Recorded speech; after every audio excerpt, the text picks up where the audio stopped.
She stepped out into the crowd and danced with all her heart. The people gasped, watching her graceful movements, but some whispered and laughed, saying the proud and dancing princess. Their words stuck. Angered, she stormed back to the palace and demanded that her father, King Ikenna, punish them. But the wise king only smiled and said, "Respect is not commanded by force, my daughter. You must earn it." In the grand kingdom of Uzuru, there lived a princess named Adorgo, a woman of breathtaking beauty. Yet, despite her beauty, she had no suitors. The reason? Her heart was filled with pride. She believed no man in the land was worthy of her, and she looked down on those who dared to approach. However, there was one thing she could not resist: dance. Any time she heard the beat of a drum, she was drawn to it as if controlled by an unseen force. One evening, during the Grand New Yam Festival, the villagers gathered to celebrate. The drummers played, filling the air with music as they danced. Adorgo, watching from her window, could not hold herself back. She stepped out into the crowd and danced with all her heart.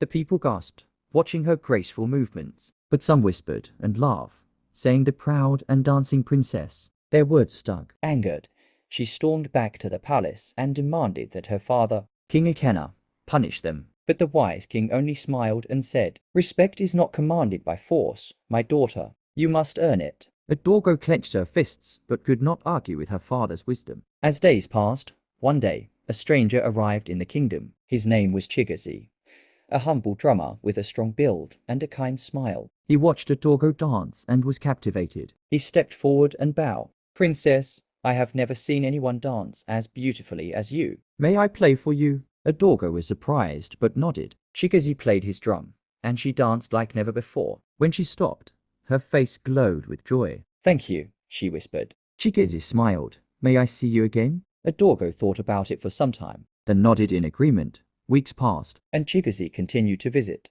playing his drum just for her. Slowly, her pride began to soften, and their bond grew as they spent most time together. 3 months later, he took her hand. "Princess Adorgo, I love you. Would you marry me?" Her heart fluttered. "Yes," she said. But after 2 days, something happened. Chigazi disappeared without a trace. For 2 months, there was no sign of him. Adorgo waited, confused and heartbroken, thinking he had lied to her. So she continued in her ways,